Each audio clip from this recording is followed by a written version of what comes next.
Hello, everyone. Welcome back to Black and Classic Podcast. I'm your host, Brittany Monet, and we're going to get into all things local news, headlines, and just a little bit more.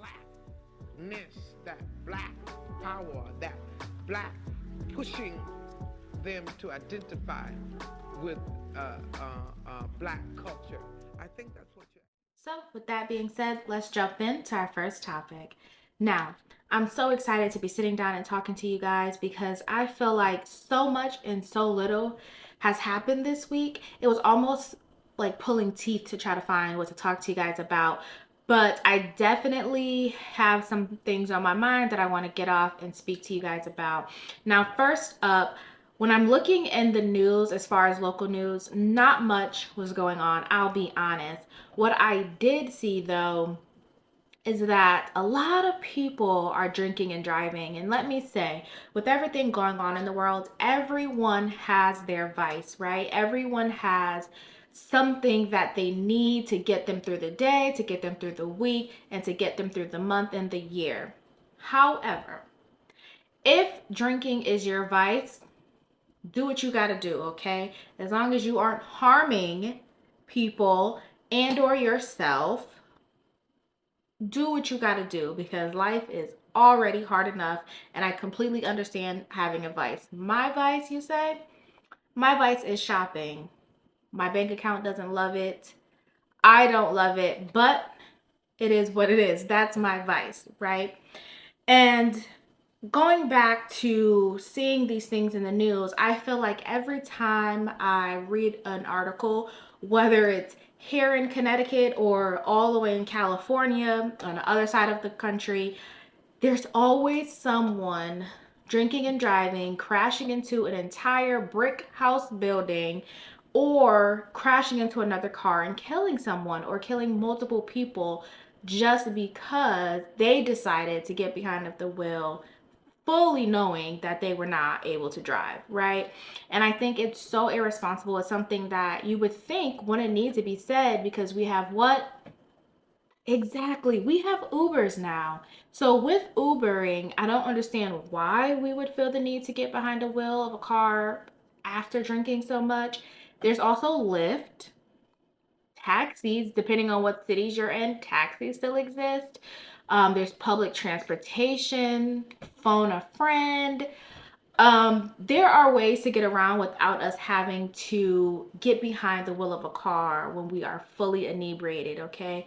I feel like just a few weeks ago, maybe two or three at this point, Justin Timberlake was in the news for getting pulled over and getting arrested for exactly drinking and driving.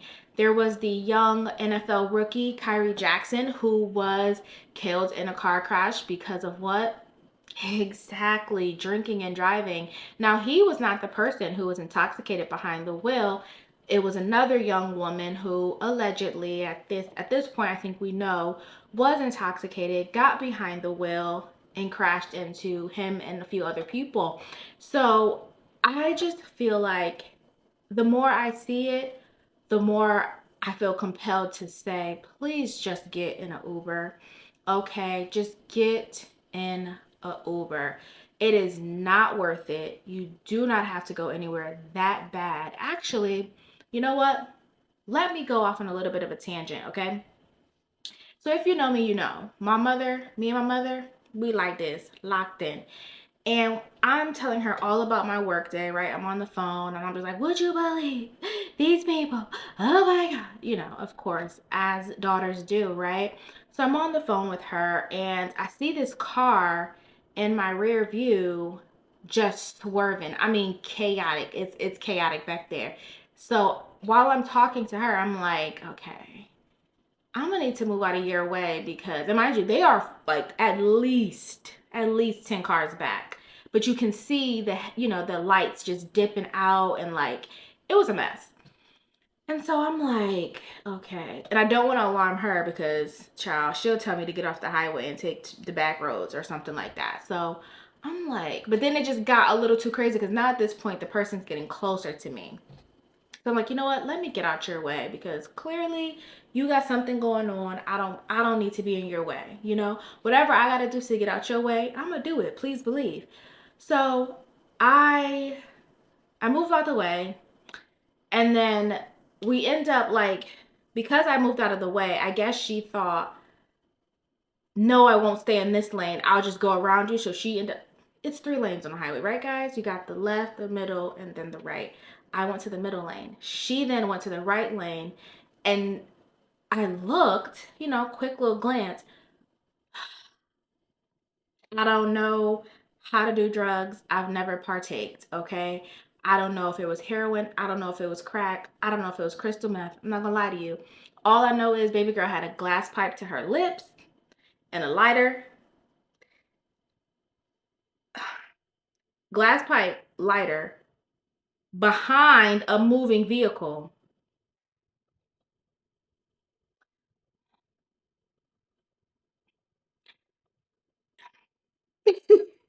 It took me by such surprise.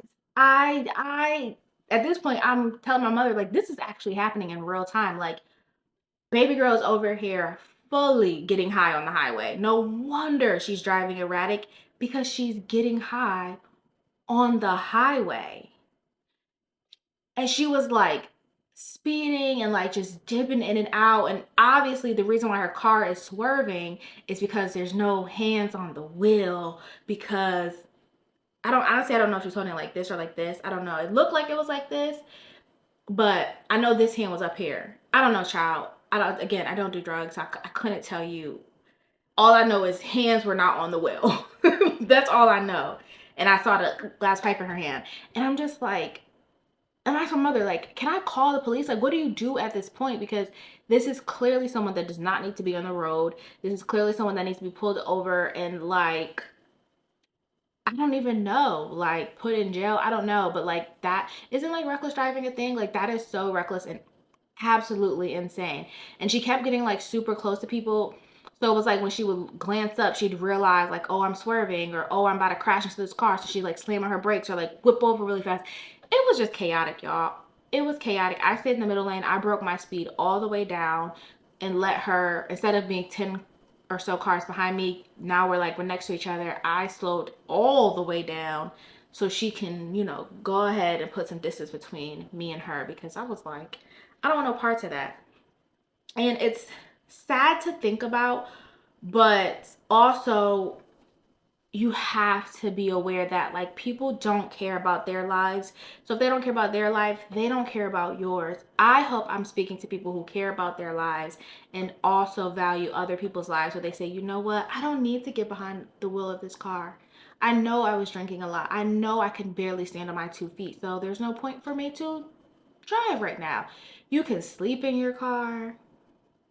You can again get an Uber. Like there's so many things that you can do where you don't need to get behind the wheel of a car. And my thing is, if you drink so much, if you can afford the drinks, afford the alcohol, whatever you did to get that fucked up, well then sweetheart, you probably can afford to get an Uber or to pay someone to come get you, a Lyft, a taxi, sleep in your car, do what you got to do, but there is absolutely no reason why in God's 2024 we are still getting behind the wheel of a vehicle knowing we are drunk. There is absolutely no reason. And this is not to say like, oh, I had a cocktail, at dinner with my friends, so now I'm going to call an Uber. Unless that's your limit.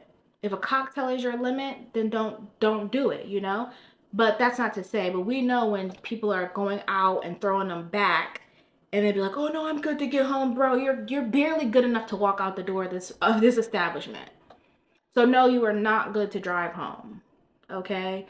Um I'm sorry. I know that was like such a long tangent, but I'm telling you, when you're looking at the news to report about it, to read about it, to stay informed, you see the same thing over and over again. Another thing that I keep seeing, ladies and gentlemen, okay, both mom and dad, when you're in the car, especially in the summer, there are hot, hot, hot, very hot, hot, hot days. We've had very hot, hot, hot days.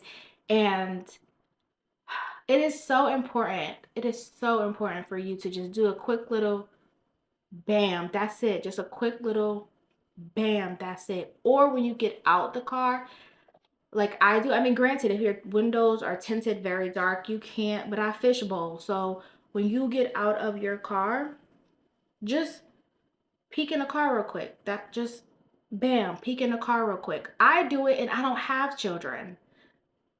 I just boop, peek in my car. When I'm getting back in my car, boop, I peek in my car. That's it. Safety. You never know. You know what I'm saying? I watch a lot of Dateline, a lot of true crime, a lot of all of those things. Someone could be in your back seat. Just quick little glance. That's all you need to do. Because again, reoccurring things. Leaving your child in the back seat of a hot car. I get it. I get it. Kids are exhausting. Life is exhausting. It's hard. It's so much to do. You don't get sleep. I understand. But even as a single person, I always just a quick little look around my car. That's it. It's just a quick little over the shoulder glance because I am so tired of hearing about these children dying in these cars.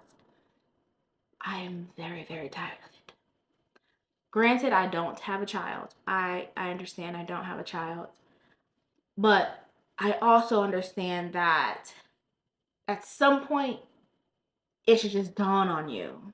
You know, when it happens so much, you start to believe it's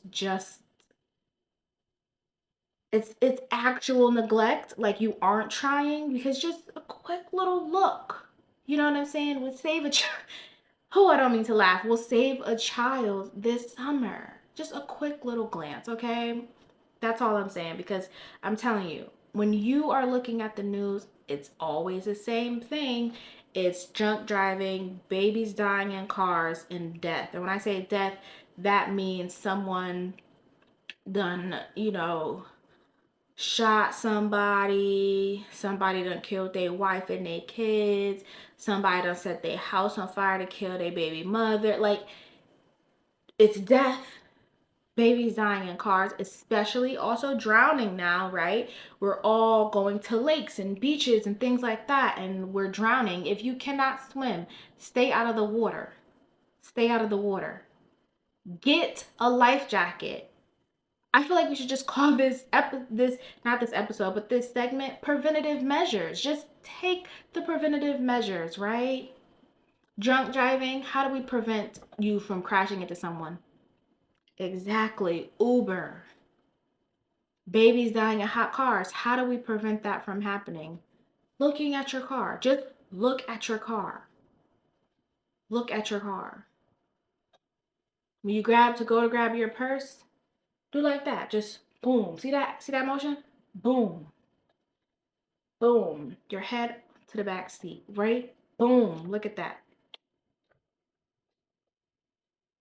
Now deaths, I don't know. That's a big one. I don't know about preventative measures for that one. I feel like, if we're speaking about our country, maybe take mental health a little bit more serious.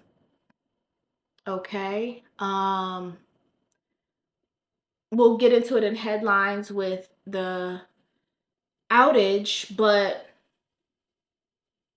maybe we start banning TikTok in these apps because they're not good for our mental, right?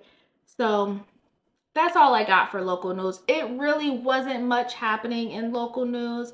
A lot of the same stuff. So I felt like, hey, clearly there's a pattern here. Let's address it. Let's sit down, talk to people, and address it because something's going on. And I don't understand for the life of me why does it keep happening. But that's neither here nor there. We're going to switch gears and we're going to discuss the headlines of this week. Now, I don't know if you guys seen it, but not last week, but over the last few days, the RNC was happening. And so we had Trump announce who his VP was. We had different people come out to speak, and we're just going to kind of talk about all of it in bits and pieces out of order because certain people spoke on certain nights. So we're going to talk about all of it.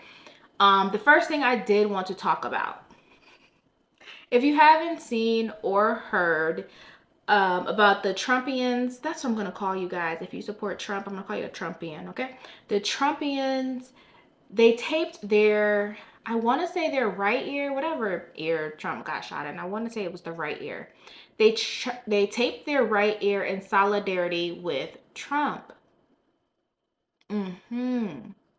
Now this was one of the craziest things I've ever seen. It felt like I was living out some sort of South Park Boondocks type of episode, but like, no, this is real life. Like, this is not, you know, a fictional cartoon or show. Like, this is real life. This is happening in real time. There are people taping, not even bandages. It was like one person came in with it and everyone was like, oh my God, that's a good idea. Let me also tape my ears. Like, just take a look at it, okay? People were full on taping their ear and or putting paper in it or stuffing something under a hat to just make shift of like their ear being bandaged. It was just a mess. And the reason why I say it was a mess because it looked dumb, right? It like I understand you want to support who you want to win for president. I fully understand that, right? But being at the RNC is support. You don't need to tape your ear to show support. Now, I was going to be funny. I will not lie. If you know me, you know I would have sat down here with my ear taped. But I don't want to play into the crazy. I'm not going to lie. I don't want to play into the crazy.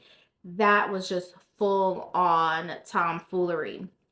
We are living in some very, very strange times with some very, very strange people. I don't care if you support Biden. I don't care if you support Trump. I don't care if you support someone in the middle, right? I don't care. But just be logical and what's the best way to say this? Move like you have a brain between your ears. A lot of people, when I'm watching the RNC, this is just like a recap, right? A lot of people seemed as though they were puppets or pawns or people they randomly pulled up and was like, here's this script and I want you to read this and read it with as much conviction as you can and think you have a great day. Like, it didn't seem like anyone was like a real person. They all felt very robotic and like, we want Trump to win, so let's let Trump win. Like, it didn't feel, nothing about it felt authentic. Nothing about it felt real. It felt like a bunch of paid actors performing and sticking to the script, and that's what it read like to me. Now, I think that happened later and during the week of like the RNC or the like 3 or 4 days. But I do want to jump back because I think it might have been the first night, right? Let me take a little sippy sip because I am indeed. When you talk a lot, let me tell you, when y'all do a podcast and you talk, I think I said this before, your throat will start to hurt because it's exhausting. You're talking a lot. Anyways, moving on. I want to go back to the first night because I do believe this was the first night of the RNC, and we had the fabulous Amber Rose speaking. Now, I did not listen to much of what she said. I watched some of the highlights and some of the playback, but I didn't watch it in real time. When it was happening, I was at the gym. Because it came on like typically, I think it was coming on around 6-ish Eastern time. And it was on for hours. So while I was at the gym, I was like letting it play, but it was like they were taking a break through each speaker and chow. I was like, okay, look, I don't have time to to like listen to someone speak for 5 minutes and then you go to break for 20 and then someone come on for 2 minutes and then you go for a break for 20. I couldn't keep up. So I didn't watch too much of it. I watched the playback where now it's just the speeches and I can just tune into the speeches, right? So anywho, Amber Rose, great. Um, I will say I did not like her outfit choice. Now, I'm no fashion guru. I do love fashion. I love style.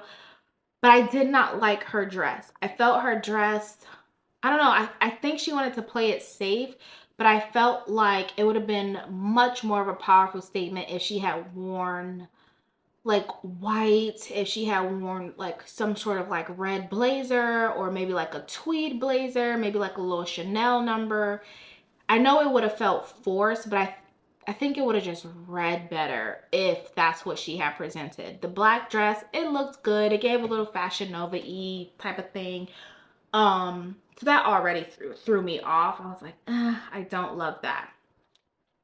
And then her tattoo on her forehead, that also was out and on display, which clearly I love tattoos. I just felt like, again, if you want to pander and you're going to be in front of people who are Republican and who are conservative and who have these very traditional values, then you should probably present yourself in that way. Again, I don't know, like I said in, I'm pretty sure last week's episode, I don't know who Amber Rose is there for. I don't know what demographic they want to cultivate and bring in with Amber Rose. I am not sure. What I do know is they missed the mark entirely. They missed it when they announced it, and they missed it in her speech. What really threw me off, and now mind you, I'm not saying anyone can't change their minds. I don't care that she changed her minds. I don't care that she was there. I just feel like if you're going to put someone in a position to be on a platform, make it make sense. That didn't make sense. The dots were not connecting for me. So in her speech, she mentioned that, her dad was, now mind you, I was always under the impression, like probably many of you, that Amber Rose is mixed race, right? So she's part white, European, whatever, Caucasian, and black and whatever else, right? Black and white, basically. Um, I didn't know which parent was which. I just always assumed that a daddy was black. So when she did her speech and she said her dad was a Trump supporter, and her dad said, she argued with her dad about being a Trump supporter, and her dad was like, well, you Google and find anything to support that Trump is racist. And she said when she got that challenge, she went and did all her research and she couldn't find anything about Trump being racist. And she found out that actually the Republicans were one of her people. Okay. That was just a little bit weird to me simply because in doing my research, Amber, your daddy's white. So, them been your those have been your people, girl. What is you talking about? For you to get up there and say, I did my research and found out that you guys are my people. No, ma'am. No, ma'am. No, ma'am. Those have been your people. The thing is, and see, I listened to a clip on, I'm pretty sure it was a Joe Budden's podcast, who said, basically he played a clip between Jocelyn Hernandez and Amber Rose. Follow me, y'all. This is gonna go a little bit left, but we're gonna redirect and get back to the point. In this clip, Jocelyn was like, basically, Amber Rose don't want to be black. She wants to cling to her whiteness.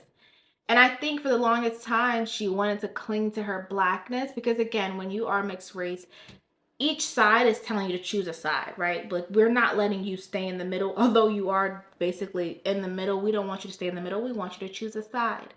And so I think she wanted to cling to that blackness. And then when she went and did her research, because I did the same thing on the Republican Party, I went and I researched it and I was like, oh, well, this is not what I've been told my whole life about the Republican Party.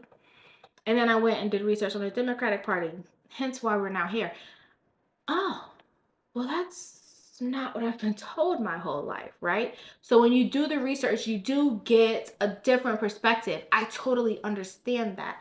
But now what I don't understand is, girl, well, if you're going to do that, you been should have clung to this whiteness that you're now saying are your people. No, they been your people, babe. Like, you just wanted to cling to one side of it when those have been your people. So that was a little bit off for me. I'm not gonna lie to you. Um, and then after that, I didn't really care too much about what Miss Amber Rose had to say. I just felt like, okay, girl, now you want to claim white, like, kudos, I guess. I don't know. That's what I took away from it. Now, if you took something else away from it, that's fabulous. You can tell me about it, but if you want to debate about it, what am I going to say? Exactly. See, we here. Debate your granny because I don't care. And what did I have up next? Okay, so JD Vance. Now, guys, with the RNC, Trump announced that his vice president selection was going to be JD Vance. Who is JD Vance, right? Felt like it came out of left field. I do believe a lot of things are going to come out of left field now. Side note, we'll get to that later. JD Vance. JD Vance is a senator out of Ohio. He was a lawyer, a great man. He did have some not so great things to say about Trump at the beginning when Trump first started to run. And then he kind of was like, Trump's not that bad. I see what he's trying to do. And then basically, like, Trump won him over. And now he's basically Team Trump. Team Trump. He, however, was running in 2022 and won senator in 2023. So it's not like this man's been senator for a long time. Like, he's brand new to the game. He's also only 39. Now, when I say only 39, that means I absolutely love that he is 39. We need young politicians. In any workforce, you need young people. You need young people because young people are very, very fresh. They're new. They're not stuck in any way because they haven't been with the company for 25 years. They haven't been doing this for 60, 70 years. I mean, that's what it seems like, right? Like, Biden's what, 82, 83? So they are coming with new ideas. They want to be out of the box and as outrageous as they can be, which should be welcomed and appreciated. So I love that he's 39. I love that he's very, very, very, very young, because that means although he may be Republican, traditional, conservative, on Trump's side, he's still young enough to not be as, what's the word I'm looking for, guys? Not be as, tied to that old way of thinking, right? So I absolutely I'm here for the nominee of JD Vance. I don't know much about him. I also love that we don't know much about him. I think that, if I am just spitballing with you guys, I do believe that because he's so young, they feel like he'll be moldable. He'll be someone that they can kind of prepare to take the presidency once Trump's term is over, right? So once Trump is over, and now we're in, what would that be? 28, 29 election, if I'm doing my math correct. Um, they'll use JD Vance as to be the next Republican presidential candidate. So I like that. Again, it'll be a younger president that would be running as opposed to someone much older. I think also, if we're just quickly switching gears, I think Biden should do that. As much as I thought it was beautiful for the people who needed to have Kamala as, representation for the Black woman being vice president, I don't think she should go the next four. I think the way the Republican Party is ushering in someone new, I think oh my God, get your words right, girl. The way the Republican Party is doing this with JD Vance, I think the Democratic Party should do it as well. Get someone young that they actually want to be president to sit by Biden. That way, should anything happen, should they need someone to run up next, they've already got the trust of the people of this person being in the House for 4 years. Because if something happens to Biden, they do not want Kamala as vice president. So I say kick her to the curb early, because you're not going to want her as president. You're not. So that's that. But yes, we do have JD Vance as the announced vice president, and I just want to see how this is going to go. I did not get a chance to listen to his speech. I will be honest with you. Again, I think that was if I'm not mistaken, I think he was Wednesday night and I think Trump was Thursday night. And I didn't listen to either. I'm not big on listening to all of the speeches because to me they just start to sound very propaganda-ish, very sell you a dream and don't do none of it. So what's the point? But like, will I check out some of the clips of Amber Rose? Of course, because this is when I feel like, they're playing in our face. So it's like, well, let's see what they believe about us. Because clearly someone believed that Amber Rose was going to connect to the black people. Let's be real. That's what it was. Let's call a spade a spade. Somebody over there was like, she's going to connect to the black people. Let's put her in front. Mark missed. Let's be honest.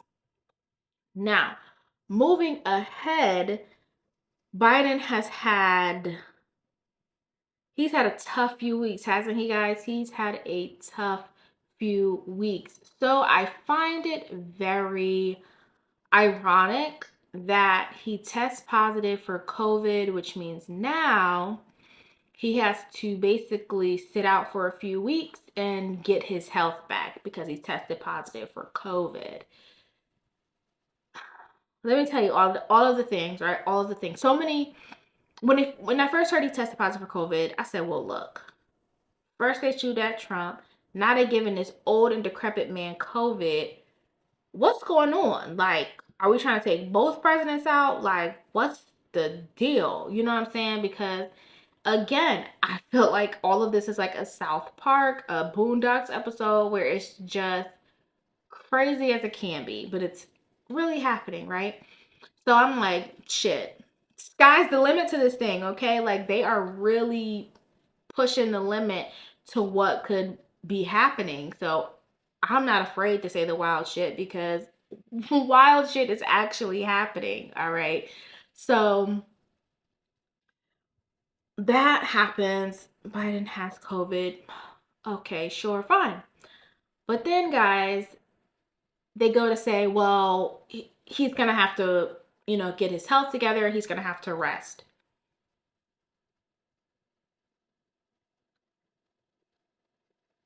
Yeah, moment of silence. He's going to have to rest. See, and this is where I feel like because Biden won't step down, they're going to take this time to do everything in their power to get this man to just concede and just say, okay, Biden, please, please, please, please. It's not enough medicine. It's not enough shots. It's not enough. None of it is enough to get him to step away and let someone else come in. And I think they're going to use this period as a time to say, okay, what are his numbers? What are the polls looking like? What are the American people saying? Who can we get? Do your research. Go far and wide to find somebody. Because right now, this Trump and this Vance ticket, oh, it's got the people. It's got the people. You got someone who's super provocative and like brash, and then you got this young, fresh face that's coming in who didn't really like Trump, but now is like, you know what? Not that bad of a guy. I kind of agree with him. Like, that's where we are. The Democratic Party has to get it together. This ploy of Biden having COVID, baby, baby, please. Please, you got to try it on someone else. You gotta try it on someone else because it's not gonna work with us. It is not. And I'm not saying how you should vote. All I'm saying is pay attention. they are scrambling. They are scrambling. And unfortunately, if you want to vote for the Democratic Party, you just know you're voting for crazy, right? Like you're voting for something that's not well put together. That's probably like it's voting for the Democratic Party in this moment right now as of today. It's like buying IKEA furniture. Looks good, but it's cheap. It's thin. It's not going to be something that survives. It's not going to be something that's a test of time.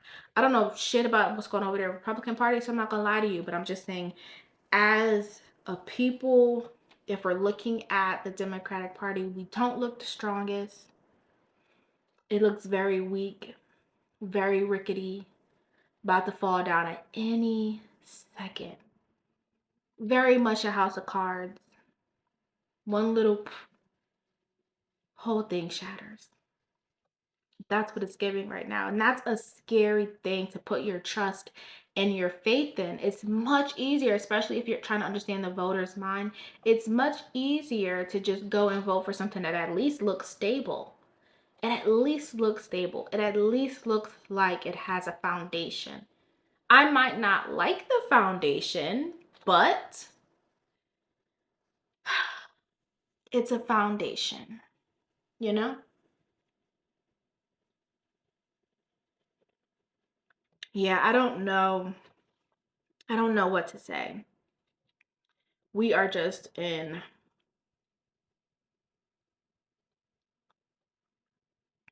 we are in for some shit.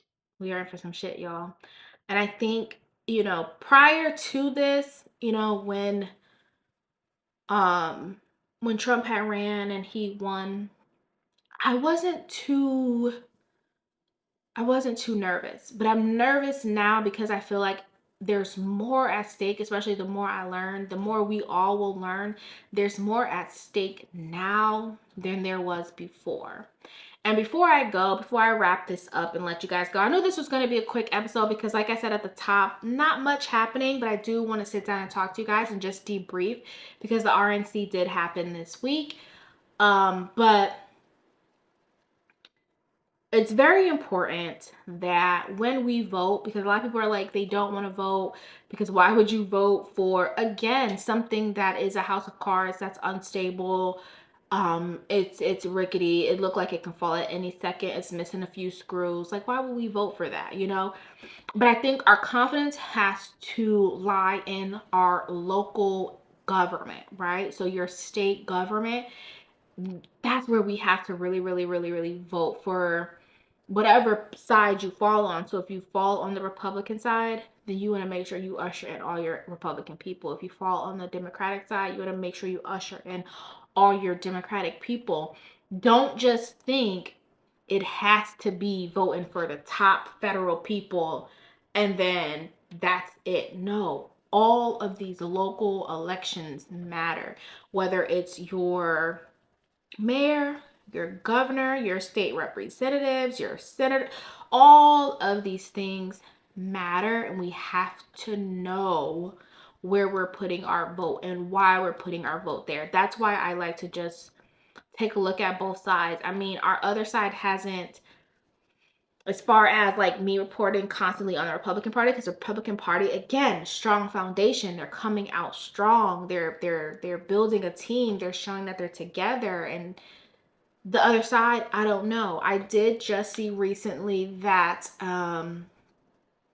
Kamala Harris, I don't know, she did some like black media content creator situation, and there were actors and there were content creators, and it was at the like VP residence or whatever. And I do air quotes because I have no idea what a VP residence is. I didn't hear about it until Kamala, to be completely honest with you.